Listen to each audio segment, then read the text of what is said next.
Welcome to Wild, Wacky, Wonderful Humans. This is the podcast that celebrates the quirks, the courage, and the brilliance of being human. I'm your host, Janine Tracy, transformational coach and curious explorer. Let's dive in and uncover the magic of being wonderfully human. Welcome back, you wild, wacky, wonderful human. Here we are. This is part 2 of my epic conversation with the one and only Lynton V Harris.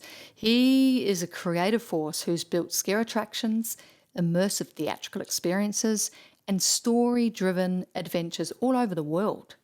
If you missed the previous episode, go back, listen to it. We covered so much.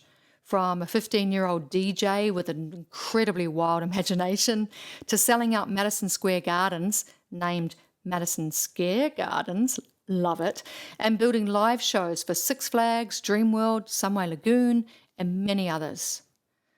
But this episode, we go deeper.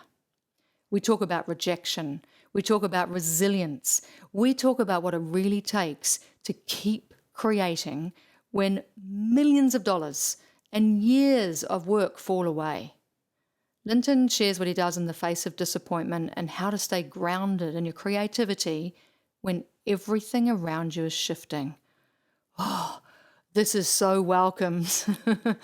It's full of insight. It's full of humanity and little gems that you'll want to tuck into your back pocket for those days when you're feeling stuck or small. This is one powerful listen. So let's dive in. Lynton V Harris. Wow, yeah, I wasn't stupid enough to think that it wasn't cool. And I felt, fantastic, and it was very cool. It's an incredible achievement. But we made a bunch of mistakes. But, what was cool in that first year, we made a couple of real clankers. But even in the research, I'll never forget this because Madison Square Garden was our partner, so a big, corporation, and we were partners with them.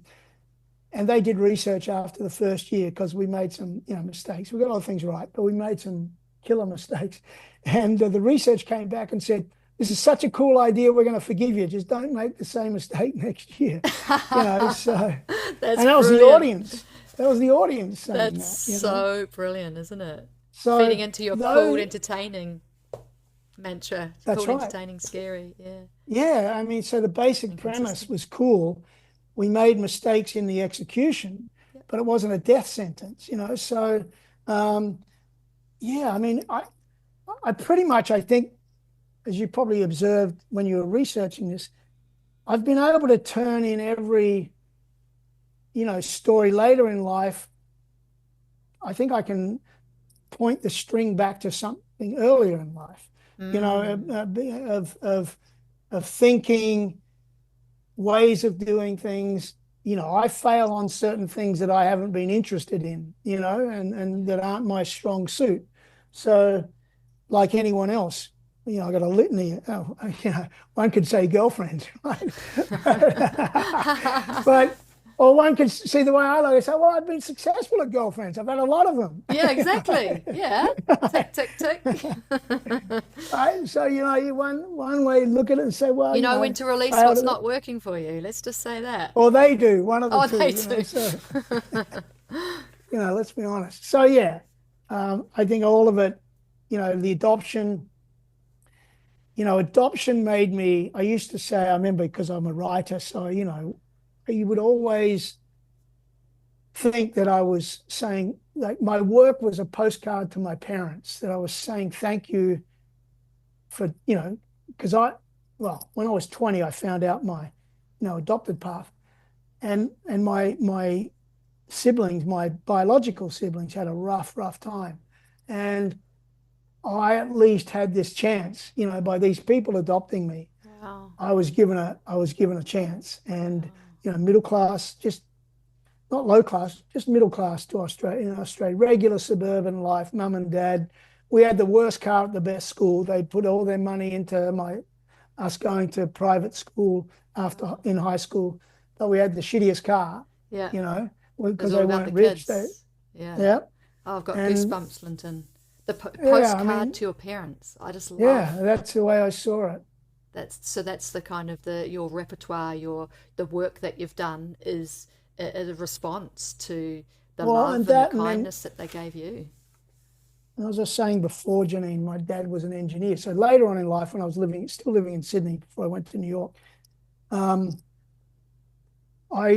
Dad, even every visit home, Dad really couldn't. I had a great career at that point, so that was all right. He understood that because they were huge jobs and exciting, and I included them. They came over to Sydney many, many times, and they enjoyed being part of those adventures. Um, but I learned to, sort of figure out how to teach my dad my DNA, which was entrepreneurial. And then one day, this was years, I might have, I can't remember if I'd already moved to New York or when, but one thing that was, true was my dad couldn't understand why I would give up that career and go to New York, knowing anyone, know nothing, no money, blah, blah, blah. And I remember going back to Adelaide at one point, having a conversation with him. I said, listen, Dad, you're an entrepreneur. He looked at me blankly and he doesn't even know what the word means. I said, but I said, you and Mum chose us. You understand the risk of that? We could have said, F you later on in life, been a troubled teen, which I was a troubled teen, but my troubled teenage years never had the F you, to my parents. I was frustrated and annoyed, hated them for 5 minutes, like any teenage kid. But Um, and I realized that it was the bridge for me to build, not for my dad to build. So, Wow. I built that bridge so he could understand. Wow. And then, I had to keep saying to him, because, none of us learn everything the first go around. I remember I was in New York and, you know, I had a breakfast bar, like maybe 8 inches wide and an old phone. This was 93 in New York. And an old freaking dial-up, like a phone, a regular phone, landline. And so I'd call my parents or they'd call once a week or whatever. And, I'd given up this huge career in Australia. And, Dad would just you could just feel him shaking his head on the line. And I'd say, Dad, it's like playing cricket.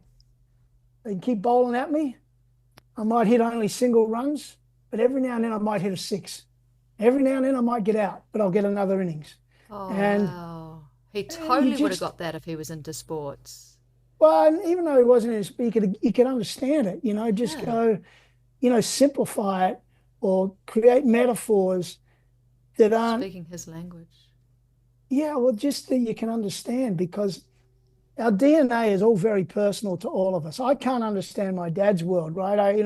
My dad used to make me friggin', mow the lawn within 1,000 of an inch, and like, because he was an engineer, he dealt with Oh, a no. 1,000 of an inch. Oh, Whereas I'd wow. get like, oh, for Christ's sake, who's going to notice that, What does right? it matter? Yeah. But that wasn't the issue. The issue was that that's a DNA that's different in our makeup. Yeah, Um, totally. Yeah. so Well, it's so nice that you honor your parents so deeply. And we spoke at the yeah. beginning before we started recording. We talked about you. I was on your Instagram page and saw this beautiful poem that you had written for your mother, who passed 6 years ago. Is it about six Well, and a I was half just years working ago out. now? She was going to be 102 today. It's 8 or 9 years ago now. Oh, eight or So, nine. Yeah. you know, Wow. yeah, it goes really quick. Yeah, I it think next does. year it'll be 10 years. Oh, So, wow. And I was but she really came moved. there.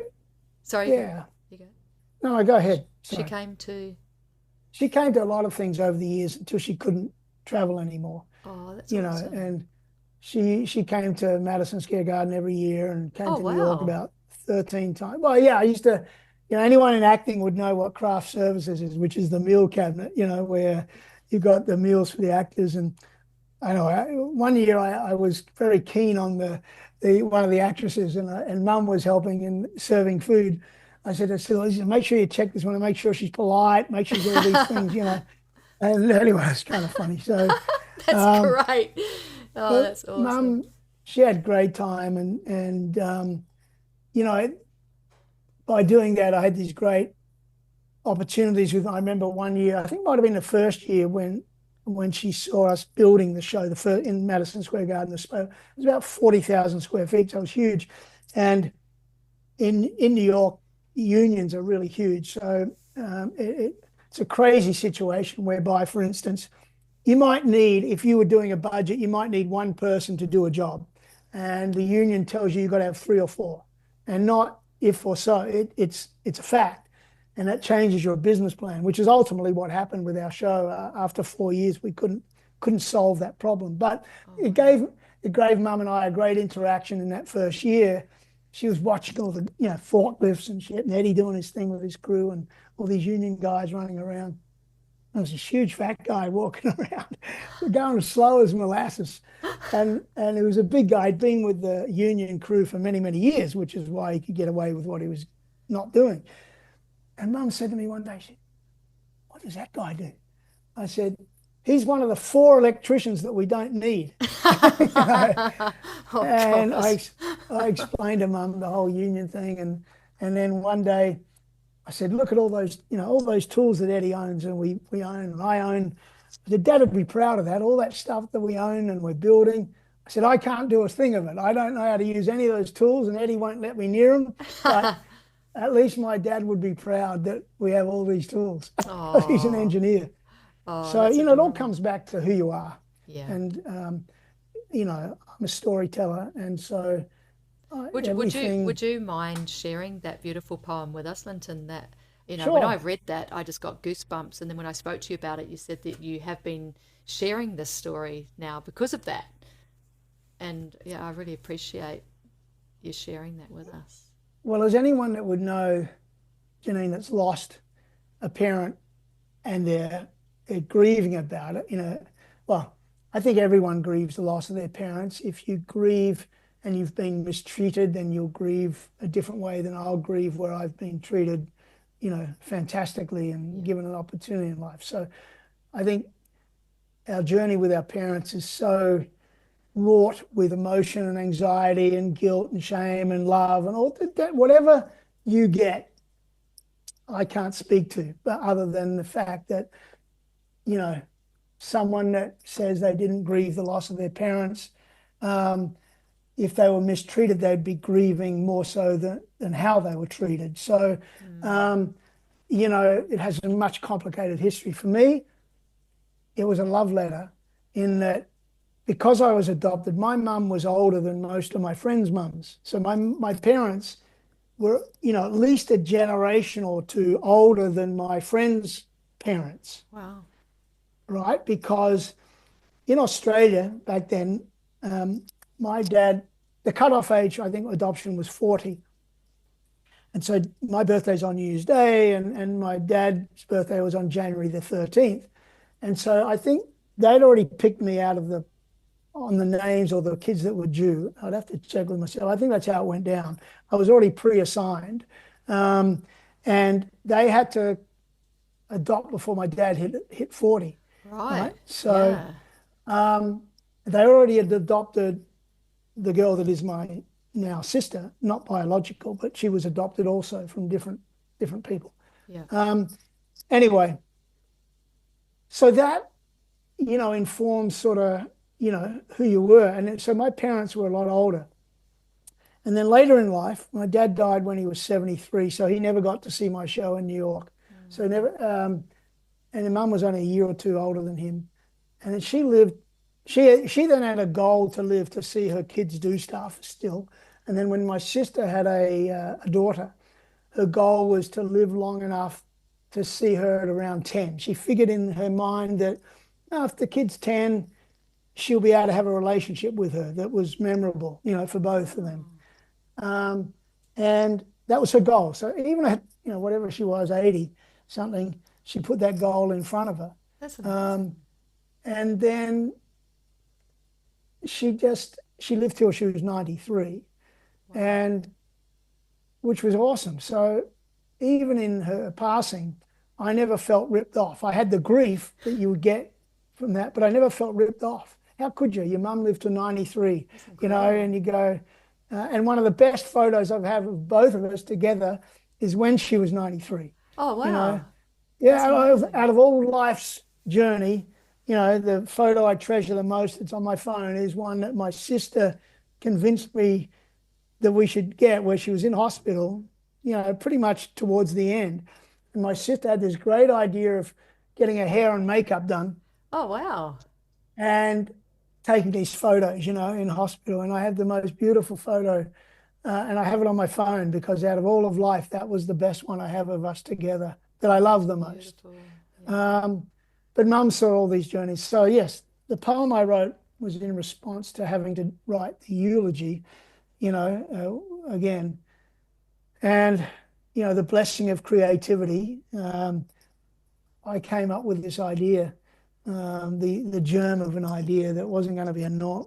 I wrote I wrote a regular eulogy about her life and about the interaction and all the poignant moments of exchange between us that I could remember, and things that kept with us all those years. Yeah. And there was a couple of things that were really important. She hung on to all through my life.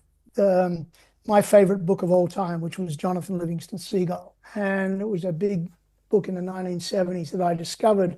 She didn't know about it, and I discovered it, and then I shared it with her. And then for years, when I was still living away or work, when I did the summer camps in the US or wherever, whatever was going on, she would always write "Happy Landings, Jonathan," which is a phrase in the book. She would call me Jonathan. That's beautiful. It used to always upset me because, it was an emotional, very emotional thing for our connection. So when I wrote the normal eulogy and I finished it with this, which was I came up with this thing called the Alchemist Suitcase. And the concept to me was that I had in my mind was that at the end of life, you're not taking anything with you except the memories, right? And so the whole concept of the poem was, in the suitcase, there's nothing but memories. There's nothing to weigh you down. There's nothing, other than, who you're flying, what's in your heart when you're heading back home. And so that's how I wrote this. So I'll give it a crack. I'm not I'm not a Morgan Freeman, but I'll give this a. Oh, you're pretty close. but I did write it. The Alchemist's Suitcase. But what will she need in heaven? The gypsy asked the master. I have the suitcase filled only with love. All else must be forsaken, so that she may glide with weightlessness, soar into the magnificence, with nothing but a soul filled with the love of a life. The troubadour sings, the crowd swoons, the angels hark, as we sweep through the pavement without a glance. Traveling this road to heaven, the alchemist delights in filling your suitcase for you, memories of golden days, and filled with the magic of the stars from a night sky.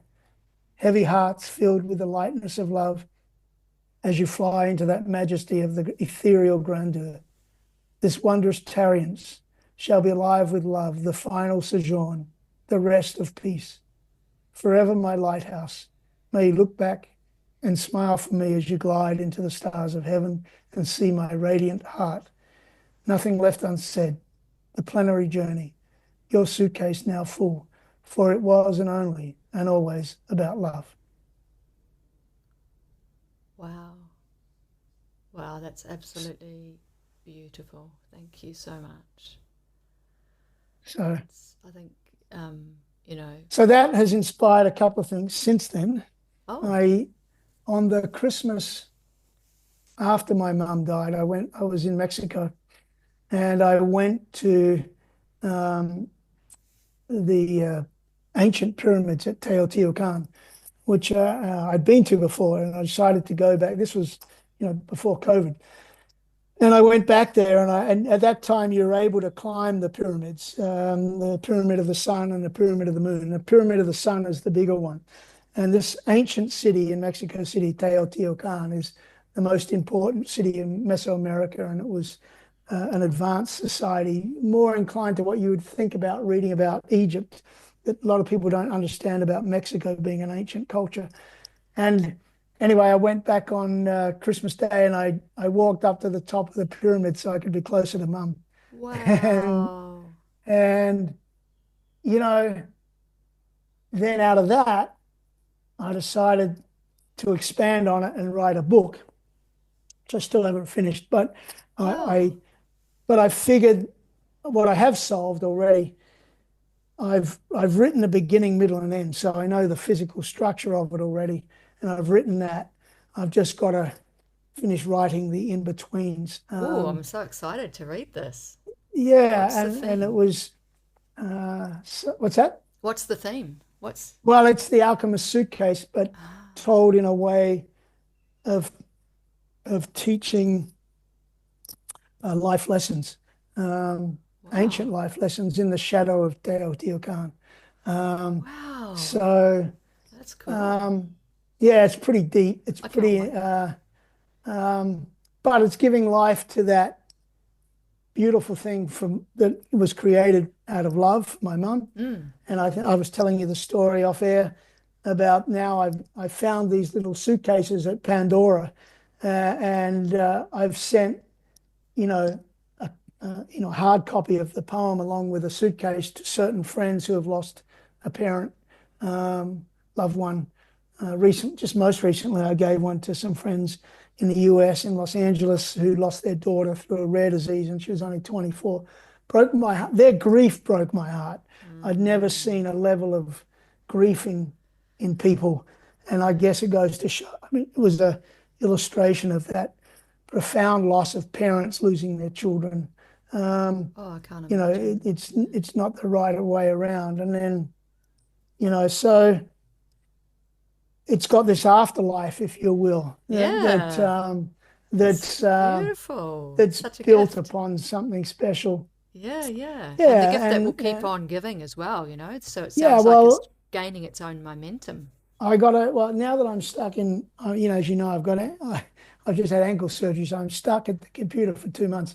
So I might try and put a concerted effort because everything I do involves writing, and writing I only have a certain capacity for, in the sense that if I'm writing something for this project, it wears me out. So I'm taking it from somewhere, right? So Yeah. even though they may be completely different subjects and levels of emotion, and one might be entertaining, one might be like the Alchemist Suitcase, which is very, very deep and profound. It has a level of emotion that's an emotional toll. Still exciting when I solved the beginning, middle, and end. I was super excited because it gave me the framework. Yeah. But Just fill in the gaps now. everything, yes, everything takes for me starts with writing, and it can be writing the idea, just the basic idea. Even scaring people takes me. I have to write the idea that pops into my head, and it might only Mm. be a few words, all That's right, great. and it might be. So everything And it starts. becomes the So foundation of something bigger. first and Mm. foremost, I'm a writer. That's And so I that's published awesome. my first book when I was, I don't know, 17 or 18, and I've written a couple of published books on poetry. So, We need to get the titles of those and we'll put them in the show notes so people well, you can can't find them because, they were self-published at the private time. collection. But, the first one I put out and raised money for a charity that was on television at the time, Oh doing wow. a telethon, and it was all in the shops and people could buy it and raise money for charity. The second one I did, um, yeah, not, I just give it to people or give it out. And I've written some other books in between that I haven't published, and I've written comics that are just stuff. But my work is published. So if I write an attraction or I write Yeah, exactly. something, it's still come to life. That's It right. just Yeah. comes to life in a form. So yeah, In a full those things are motion really, form, isn't it, too? yeah. It's So constant yes, movement. I'm That's sorry, I probably beautiful. haven't answered anything at all that you sent me. No, that's Um, fine, Linton. We, we, so if well, you want to we could we could check your talk for notes. hours. Check your So notes to make sure that if there's anything you want to dial back in on or ask me that gets you the answers that you also would like me to yeah, link in. I think we've covered some really good ground. It's been really incredible listening to your journey, and also I feel like our listeners will get some really practical tools and ideas on what it is to be a human who, is resilient and enthusiastic initiative. How do you say that as a Initiative. Yeah. Well, how do enthusiasm, how do you say initiative, that as an actual initiative. Um, behavior? I have initiative. I have initiative. Yeah. It I just, guess you well, can't say it as a behavior. it's But no, it's but yeah, so that as well, and the curiosity, and your yeah. consistency. Obviously, your consistency has really made a difference to your life. The Madison Square Gardens, as you said, you stayed true to that pathway for 2 years. You Well, and I knew that believed in the it. idea was going to pay off.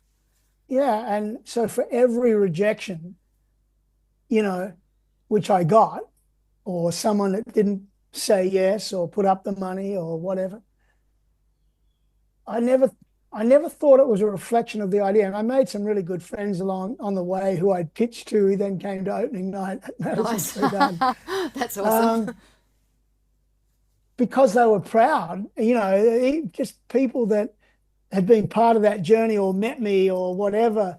Um, And then they're rooting because it for you, wasn't, right? Because they're like, yeah, yeah, they we're are. on your side. We want you to do really Yeah, well. yeah. And that was one of the great things I felt about America, that it was different back at the time. It may not be as different now because this Australian society has changed a lot. I used to say to friends, if they'd ask me or someone asked me about the difference between America and Australia, I'd say, well, back then I thought that Americans always were into the great American dream. The great American dream was to be an entrepreneur and have a Mm. business, versus Australia, the great Australian dream was to own a house. And Yes. that to me was the fundamental difference on a very macro general level, right? Yeah. So yes, people were rooting for me, in that sense. I found that, Americans were rooting for me. And I remember very early on, when I was finding my way, um, I I didn't cut my ties with Australia so much as I loved being Australian. I still do. But I remember going to the Australian Club in New York, which was at the consulate, and every week or every couple of weeks or every month or so, what I can't remember, they'd have a drinking night, and or go and have a few beers, meet people. And I remember I only ever went once, and I was having some beers with some people, and they were going, they were complaining about this and that. And I said, why don't you just fuck off back to Australia then? Yeah, I exactly. said, I'm here to learn about being an American. Yeah. I want to Immerse. apply everything that I love about being Australian, what I think are qualities that Americans would love about Australia, but I want to live in America. Mm. I want to try and do something successful here. Yeah. And, I've never understood that's how why I people got go it. to another country and only stick with their fellow countrymen. You're not really Yeah, getting to and I understand the just didn't, country. so I never went back. Right. Yeah, okay. And um, yet I still made up, we got involved with the Australian consulate years later with Madison Square Garden. Um, but it's the same reason I got into Harvard. I didn't qualify. I failed high school. I That's wasn't, cool. I did It's not not that you have the failed high school. It's cool that you qualifications. got into Harvard. Well, That's yeah, amazing. I Such a remember good seeing an story. ad in Forbes magazine for the adult education at Harvard. And I didn't qualify. And I got I got the application, read all the rules, and I didn't qualify, but I said, oh, screw it, I'm going to apply anyway. And so I tailored my application about why they should let me in. Nice. And I just There's changed that the rules enthusiasm and initiative again, right? and I got accepted, Yeah, And wow. then, and the irony out of all of that was at the end of it, I did a 3 year part-time program. One, I got accepted, but then my class, which was international students, asked me to be the commencement speaker. So if you've ever seen any of those Rodney Dangerfield movies like Back to School, your class nominates someone to speak at the graduation, and I got chosen by my classmates. I can And the great understand thing was, why, though. I had my mum as my date. Oh, that's so cool. I'm so So I glad thought it she was made like it for payback that. and saying sorry for failing high school, mum, but here we go. Here, we're making up for it now. Yeah. Yeah. That's so cool she could make it there. That's amazing. So, Linton, I've got three more questions for you, Yes. just brief ones. What's one of the wildest things you've ever done? I think one of, what, I think moving to New York was wild. I think, I mean, I didn't have any doubts about it. but it certainly was. Well, when I say that, I'm not being, what's the word? There's a word for that. I'm not being glib about it. I was excited about it, right? And I was probably oblivious to the challenges and the rejection ahead. Um, but I You were was only confident young, enough. right? So you I was 32, I think, 32, so still yeah, young. yeah, Yeah. yeah. I had 10 years in Sydney. So after growing up in Adelaide, which is a small city, I had 10 years in Sydney at top of my game, really, and given great opportunities and won some awards internationally for my work. So you had some fire So I under your had, wings, didn't you? well, Heading into New York. I had an idea that I believed in. I had the idea before I moved. So the idea was firm in my mind. I'd always Back when I first went to America when I was like 18 or 19, I was the program director for YMCA camp in Florida and then again in North Carolina. Most kids in Australia, if they've done Camp America, my niece did it last year, they go as a counselor or some role. Anyway, I was chosen as a camp program director, which was, because I'd had huge experience in Australia. And that gave me my first taste in America, and I fell in love with it. I just felt American. I felt Australian, but I felt this affinity, with a place where you get it. Yeah, It's like I have even the just same moving actually. states in Australia. Yeah, I felt it, right? yeah, You're from New Zealand and you're in Australia. yeah.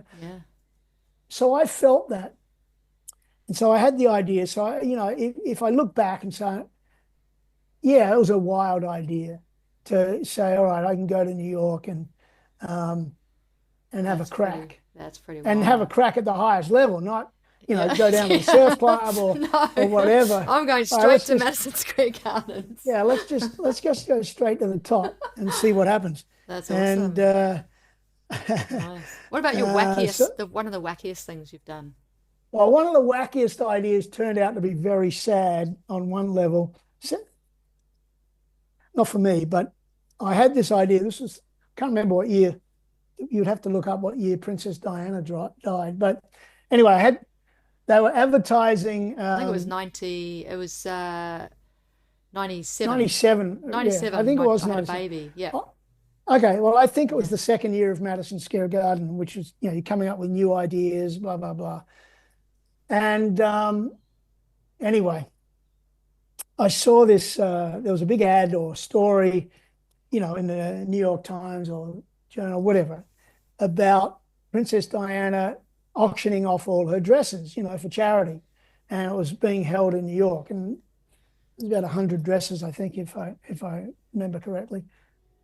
Anyway, um, I came up with this idea. Now, this is before she died. You have to realize this was before she Yep, we're died. framing this. Yep. Frame this, very Yeah. important. Yeah. I had this idea to buy one of the dresses and we give it away as a, Halloween costume from Madison Square Garden. How cool. And That's pretty cool. the, yeah, because that would have been awesome for Yeah. someone. Halloween's huge in America, so you could win this dress from Princess Diana.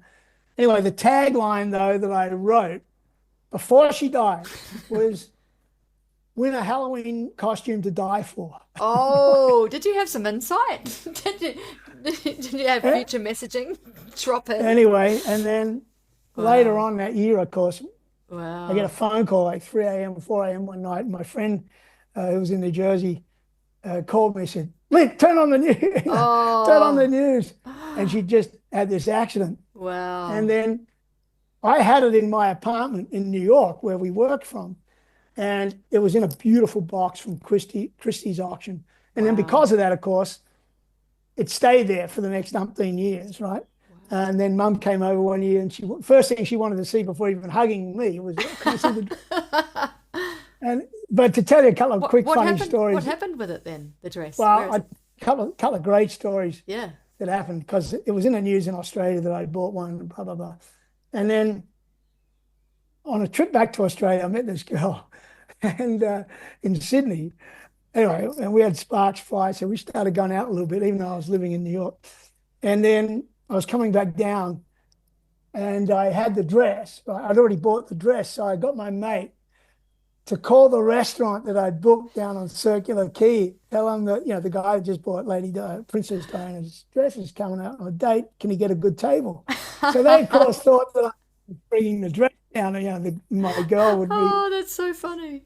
So we got this on the harbour, the best table in the restaurant. So I was able to truly, literally dine out on that story. Wow. And then the second part was that as part of the auction, if you bought the dress, and it cost 25 grand at the time, US, and I wasn't in New York, and I'd sent my girlfriend because I knew she'd get a kick out of it. She was an heiress in New York, very rich, and so she loves all that kind of shit. So I sent her to go with Eddie, and because she could put the paddle up and have a bit of fun. Anyway, we bid for it. I bought it for 25 grand. And then I can't remember again because I forget how long it took. But a few years later, one of the TV networks in New York, America, they were based out of New York. They were buying as many of the dresses as they could. Oh. I think it was the Romance Network or something like that, right? And so they bought a bunch of them from people like me that, I think they bought a couple at the auction. They were trying to beef up their collection. And then we sold it for 75 grand. Wow. And then, Nice profit. but what we did, if you were one of the successful bidders, you got an autographed hard copy of the catalogue and you got a paddle, and I kept both of them. So they're in storage in Nice. New York. Oh, Um, beautiful. so yeah, a couple of really good, That's pretty wacky. That's very that's pretty wacky. out. I mean, the original idea was wacky, Yeah. but had this surreal journey A since whole then. adventure just on that one Yeah. thing. That's really And that cool. shows you, though, how one thing, you know, it's like sliding doors in a bit. Something happens and something opens up, right? In this case, it was completely not of my doing. It was Mm. a completely abstract, horrible situation. Yeah. And respectfully, I then, because some people were trying to sell theirs, instantly. Right. I waited a few years and then someone contacted us, and Yeah, yeah. so, um, Yeah, exactly. but yeah, Oh, it just shows you that a wacky sort of idea can have its life. It's a life of its own. absolutely. Um, Let's embrace anyway, those wacky ideas. yeah. And my last question for you, Linton. What makes humans wonderful? Oh, well, that's a question that you could go on for days, right? Mm. I think what makes humans wonderful is how complex it truly is and really is, and how simple it is too. It's the ultimate paradox. It's the ultimate yin and yang, which it's supposed to be, right? Mm. And that it hasn't changed since the dawn of time. And if you read ancient history, and I love ancient history, so I get immersed in ancient Egypt or ancient Mexico and ancient China. I study the Tao Te Ching, and you can never truly practice the Tao Te Ching, right? You just can't. It's impossible. It's meant to be impossible, Right. right? Okay. That's my interpretation of it. Okay. You Too know, many things to practice? no, it's the most profound. It's one of the most profound writings in human history, right? It's Mm. translated second to the Bible, Wow. and it's complete yin and yang, and an understanding the complexity, both the simplicity and complexity, and it challenges you because, for example, it's wonderful. I find it wonderful, and it's all about humanity. For example, as an example, it might teach you in the traditions of monks, right? And you go, well, a friggin' being a monk is completely impractical if we want to go to the moon, right? Yeah, yeah. So, I watch to this day. I watch every space launch and landing and interaction because I was there as a 7-year-old kid on the TV, watching it Apollo 13. But Do you want to I go marvel at it. to What's space? that? Do you want to go to space? Um, not really. I mean, Okay. I think if it was completely foolproof, yeah. Um, I think still the risk factor is still in not in my favor yet, even though I Yeah. take risks. Um, But for example, being a monk and living in that kind of world, practicing peace, and then having humanity get to the moon or even the International Space Station, which we take for granted now, but seeing the rockets go up, oh gosh, I just feel this huge thing in my heart of how amazing is man. And then I've always said to myself, when I'm going back to one of your earlier questions about pain, rejection, setbacks. I mean, think, I got rejected from birth, right? So my rejection goes back to zero. I was Wow. rejected in the womb or whenever I was, in that journey. My biological mother rejected me and said, for whatever reason, good or bad, Yeah. is not the point. Mm. And I met her years later. And she said the best thing she ever did was give me up. And I said, I agree. Because, On the same it page there. was. Yep. We're on the same Yeah. page. I met Yeah. my brothers and sisters. Yeah. Thank you for giving me up. Yeah. So the humanity and the simplicity of um, the Tao Te Ching, which teaches simplicity of thought, yin and yang. And there's some other human said we can go to the moon, right? Way back when. And the president at the time, President Kennedy, bought into it and inspired the nation. And then that's why you see all those people standing around TV sets back at the time in stores. And you look at the old footage, how magnificent that one idea can inspire the world, right? Bob Geldof inspires the world for hunger, and so I did, and Hitler inspired a nation on the exact opposite, Yeah. of Yeah. negativity. So one of the places I want to go, I was going to go last year, was to Auschwitz. I want to see the worst of humanity. Yeah. It fascinates me. So I want to go to Auschwitz. Some of my Jewish friends, have been from New York. So I really want to go there to experience the worst of humanity, Which also came from an idea, as you just expressed, right? Correct, right? Yeah. The wrong idea. Yeah. But, and the idea was met. So here's an interesting thing. The idea in the mind of the proponent and then the people was enthusiastic. Yep. They all bought into it. Yeah. So That's in that that case, enthusiasm again, isn't it? enthusiasm can be have a negative result. Yeah. Um, With the wrong if it's initiative or correct, bad, if a you're negative. putting in the wrong. So Yeah. so again, back to the question, humanity, the levels of humanity, and there's good and bad. So you take what's happening, for instance, right now to Elon Musk. He is getting eviscerated here in the US, right? People are all over him, right? And they're burning Teslas and they're doing all this. And I've listened to a couple of his biographies.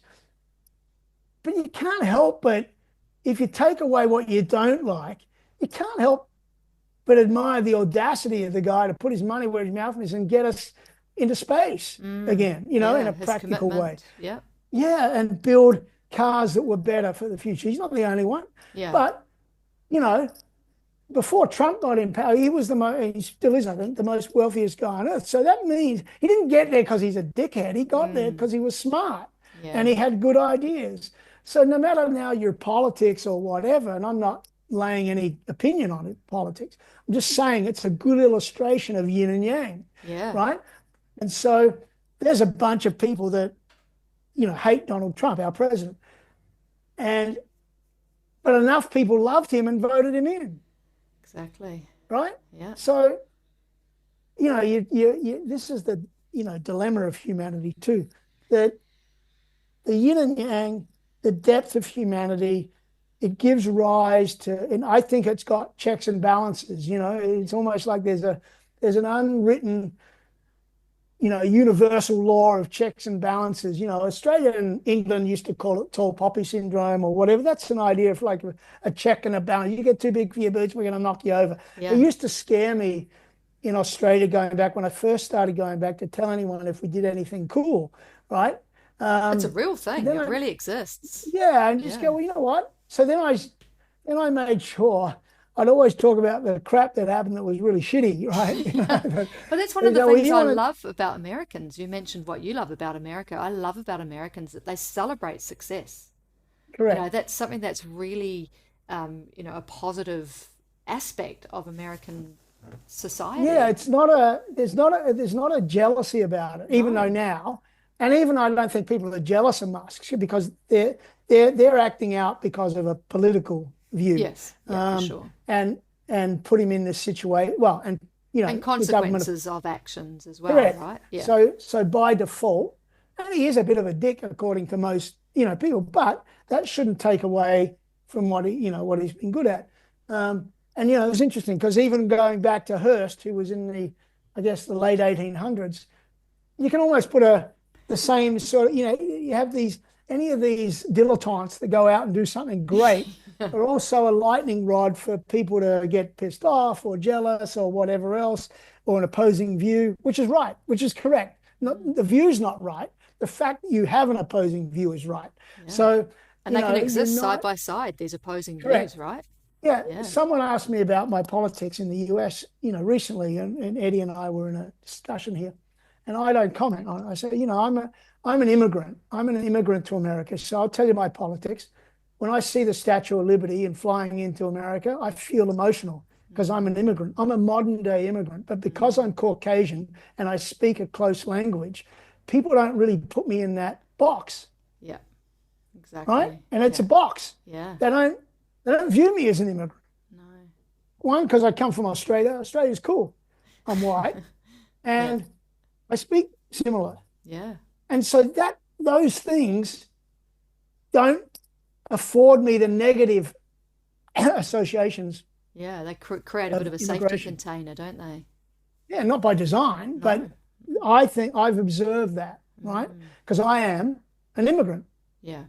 Yeah. And Exactly. so my experience, so and I have a business in Mexico, for example. Yeah. So Exactly. whenever someone slams Mexico, right, I get really protective of I can Mexico. imagine. Yeah. You know, You got my one foot in ex-girlfriend was both. from Yeah. there, Yeah. and we've had a business there for 15 years. Yeah. I love the people. I can't speak Spanish, so I get by with other forms of communication, and I love it. The communication of So humanity, as you have yeah, mentioned in yeah, the like I've past. Yeah. talked about, I look at it, my inability to communicate through speech in Mexico, I view as being like if I had a disability. It's my problem. All right. So I got to learn to live with it. If I'm blind, am I gonna is that gonna dictate who I am? If I've got an amputee and I've got to get a prosthetic. So I look at that with language. I have the ability to learn a language, but I keep failing at it, so I give it up, right? So I go, all right, my method is being animated, having a good attitude. Yeah. Every now and then I get frustrated and I realize, and I get pissed off at the dry cleaner. It's your problem, That's um, so true, isn't it? right? We It's can lay your, blame on others who don't get us, right? and that's natural, Yeah. right? Just because you're in another, and listen, we all know the ugly tourist, right? It used to be Yeah. growing up in Australia. Australians used to say about the ugly Americans, right? They'd go, "Oh, the The ugly American." It was loud. a real thing. Yep. Yep. Let me tell you, the Yep. ugly Australian exists, Yeah. you know, Exactly. and you know, nip over to Bali. But Exactly. You there's an see it ugly all there. Australian. I think that's probably true with all cultures. Yeah. And again, going back to the question of humanity, there's the yin and the yang. So there is a beauty to Australians. There's an ugliness to Australians, and you can find either in equal measure. I agree. Um, Yeah. if you lift up rocks, you can go. We were talking about recently also. I was in a conversation with someone just the other day. I can't even remember who, but I was in a discussion with someone. We were talking about um, racism, and I said Australians don't realise a lot of the racism that exists in Australia. Yeah. Um, It's true. and maybe that's something observed. Australians probably say, no, we're not racist. We're not racist. And then there's Australians that actually are very much racist. Yeah. Doesn't mean you paint the country with the whole brush. Mm. But, it's this sad, it's humanity. It's yin and yang. I'm still after 30 years, having worked with the Sydney Swans back in the 80s, I'm a mad Sydney Swans fan, right? So I buy the international subscription, and I'll see football, and I'll see a Sudanese refugee, a kid that's come from his Sudanese refugee parents. This Gout kid, the Australian runner, right? He's awesome. Right? He speaks with an Australian accent. That's And it's awesome. like, how friggin' cool is he, right? Yeah. How Yeah. cool is he that he's Australian? That's Yeah. awesome. He loves being Australian. Yeah. And now, all of a sudden, and this has happened in sport in America for, gosh, many years, racism is prevalent until your team wins the championship, right?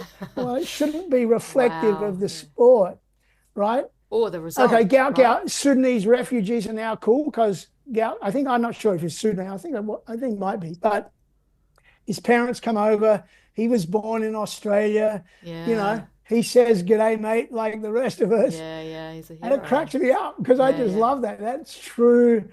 That is humanity, and the Yeah. kid's embraced into the society, and hopefully he shouldn't be burdened with the responsibility of teaching Australians about racism, but hopefully he can educate by being this great kid with Yeah. his great talent, that Just people being embrace himself, him. right? Yeah, for Yeah. being himself and embracing himself. Um, you know, I got some friends leaving Los Angeles. Eddie and I were on a call recently. A buddy of mine, him and his wife asked if they could speak to me, personally. And I said, yeah, well, I'll include Eddie. He told us what it was about. They want to move to Australia. They're unhappy with the political situation in the United States. They have a transgender daughter. Um, they have an African American son. They're white, Yeah. and they're Jewish, right? So they had all these things, Yeah. um, that they believe that they're now in an environment that's not good for them. Wow. And it was an amazing conversation. Um, and so, he was asking me about places in Australia in particular, about, because I know both countries intimately well, Yeah. about, and given the circumstances,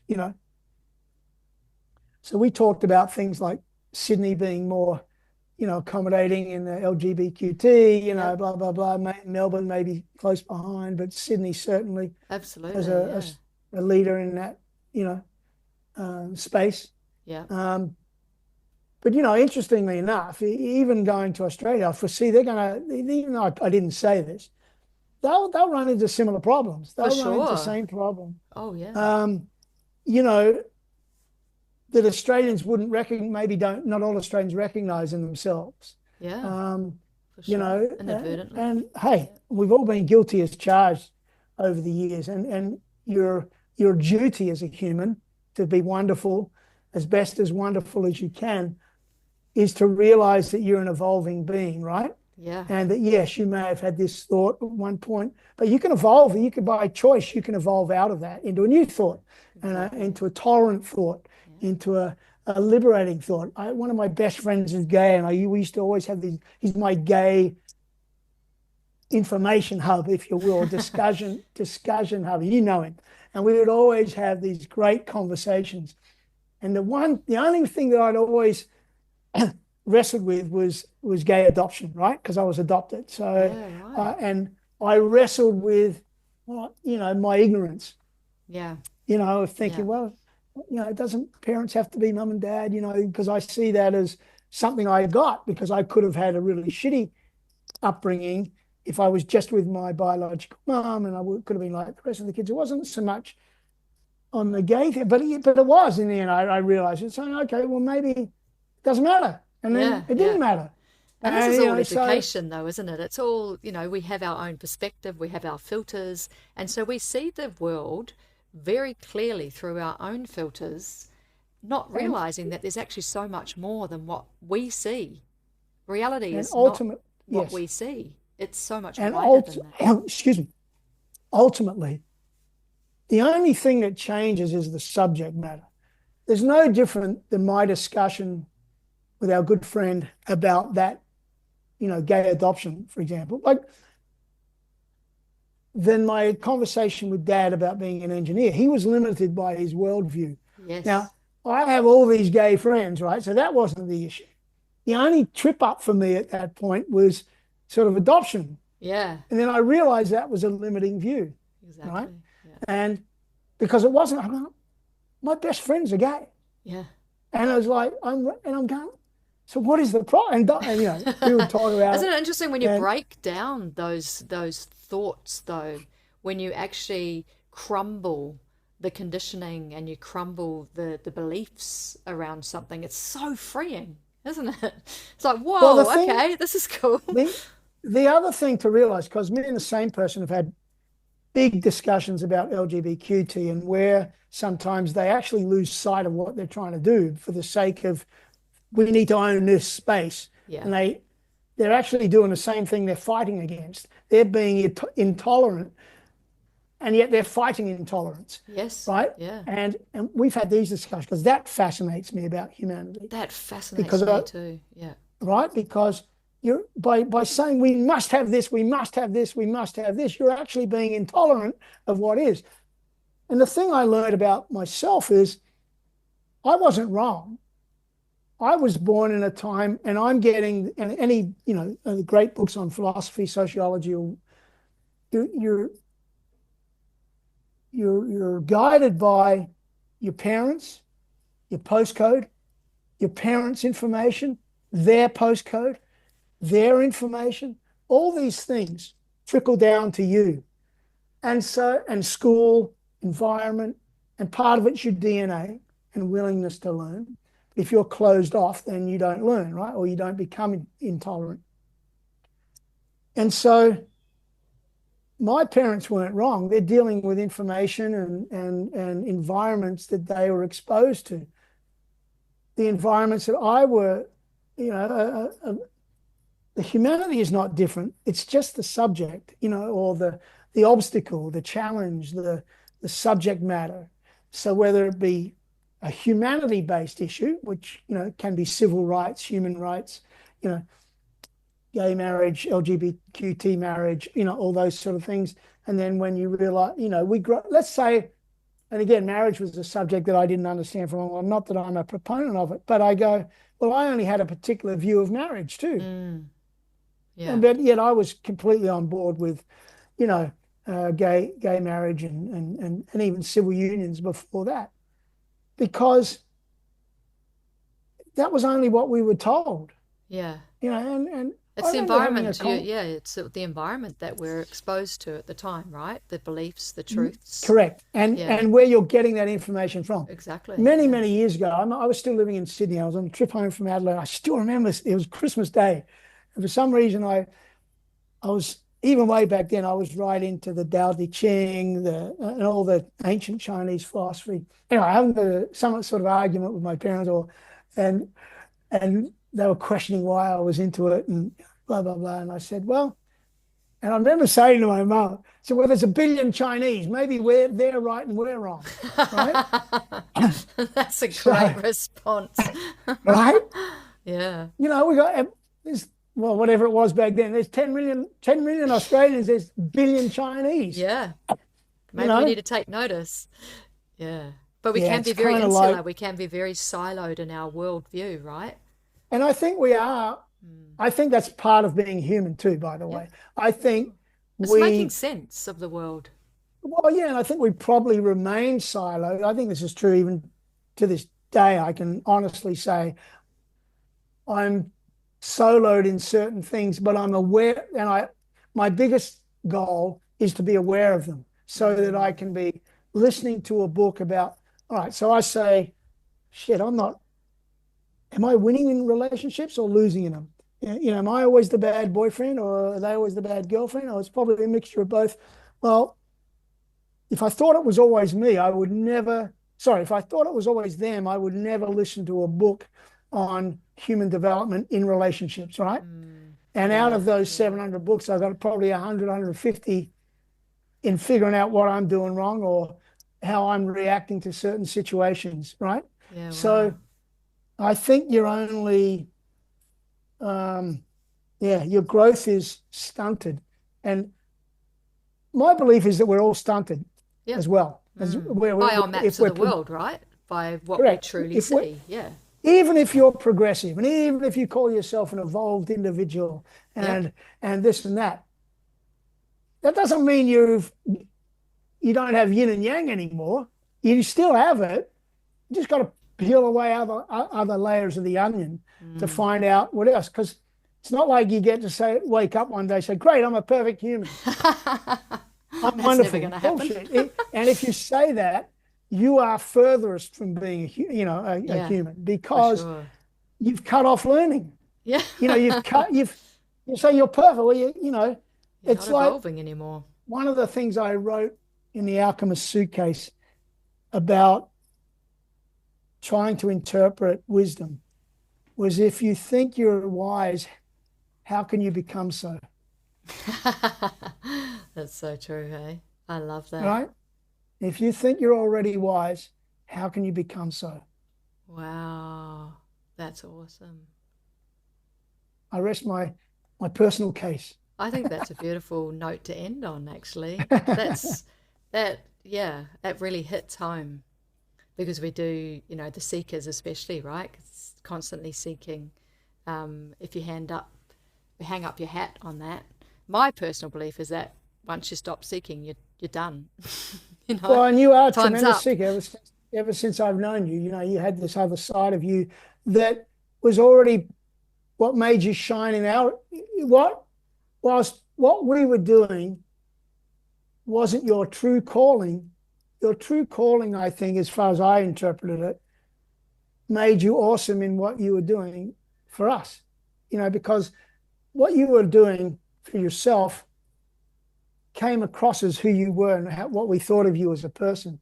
And I remember you, and I remember the discussions that we had internally about you. And they were always, "Gee, that Janine, she's awesome. She's a great person." Even though we didn't go into anything that you might have been dealing with, or that you might have been evolving out of.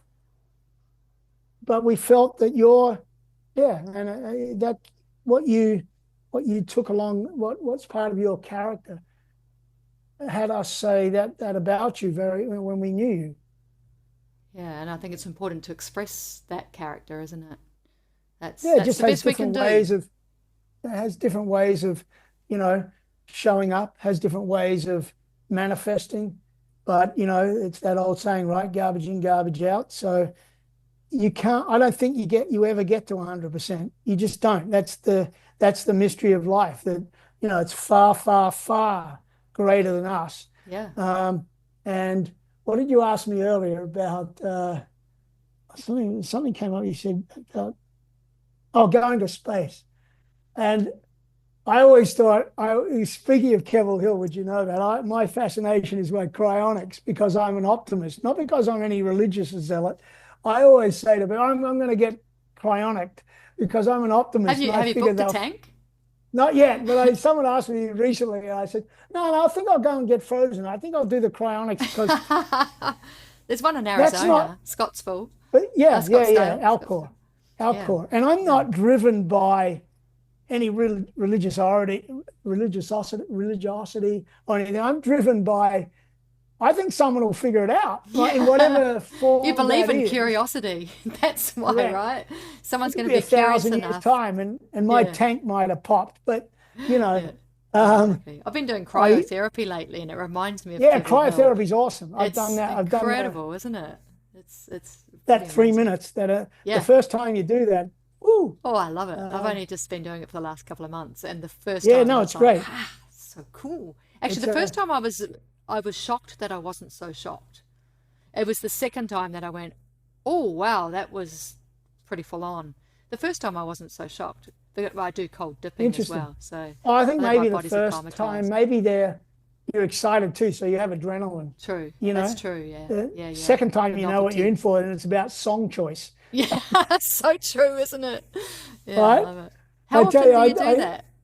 I used to do it regularly in Los Angeles. I've done it to Oh, the one here, but they didn't have the full, like, the the full door, walk-in. like the Yeah, suite. You yeah, had your head. I yeah, like the walk-in one, which I went yeah. to in Los Angeles regularly, and I made Eddie try it. Um, And then the second time, because the first time I didn't really know what song. Second time and every time after it was Thunderstruck by Oh ACDC. yeah, nice. I did Nakadaka Like one a too. ballsy song to say, Yeah, yeah, I gotta headbang my way through this. yeah, Um, exactly. Yeah. but yeah, in fact, I would be encouraged. I might even do it as part of rehab when I finish the recovery on my ankle. It would be, funnily enough, I do ice therapy on my ankle. Before I had the surgery, I was icing my ankle every day to stop swelling, but which is what led me to understand I got a problem. So, Yeah, right. yeah, no, cryotherapy is cool because it's really a Literally cool. yeah, It's a minus real 110 charge. degrees centigrade, Oof. Celsius. Yeah. All right. Janine, Well, it's on been that great to note, see I you. think thank you, Linton. Oh, thank you. Thank you for thinking of me. This has just been incredible, and I know that our listeners are going to take away so much. There's so many nuggets of wisdom, and just who you are is infectious and provokes enthusiasm and initiative. So thank you for being here and sharing you with us. It's Well, thank an you, as I honor. said, and good luck with the podcast. Proud of you for doing it. It's great. It's a Thank good space. It's a good space for you to get your message out, uh, broadly. And what a great, time we're living in. You know, that's what you. pisses me off more than anything about age and dying, right? It's not, it's just holy crap, like I'm enamored by AI right now, right? I'm going, this stuff's only going to get better, cooler, more exciting. And I won't be here at some point. That's going to Oh, suck. it's going to move pretty quickly, so you get to see a lot of it, that's for sure. Yeah, that's right. Okay. All Great right. to see you, Janine. Whew, there we have it. The final part in this two-part deep dive with the extraordinary Lynton V Harris. From casting thousands of actors to reinventing global trends and brands to picking himself up after years of work and millions of dollars invested crumbled overnight. Lynton reminds us what it truly means to be a creator. He's not just a showman. He is a deeply thoughtful human who leads with kindness, he stays curious, and the key, he keeps showing up, no matter what. I hope this episode gave you something to reflect on, whether it's how you bounce back from rejection, how you back your own ideas, or how you can start seeing the good in others more often. Most importantly, I hope it reminds you that creativity isn't a straight path. It's wild. It's unpredictable, but it's entirely worth it. Stick at it. You got this. If you want to learn more about Lynton or connect with him, I've popped some details in the show notes. Thank you so much for being a part of this special two-part series. Please share it with someone who might need a little encouragement today. There's some golden nuggets in this one. Thanks for tuning in to Wild, Wacky, Wonderful Humans. If you had fun, share it with someone just as wild and wonderful as you. Stay wild, stay wonderful, stay wacky, and I'll catch you next time.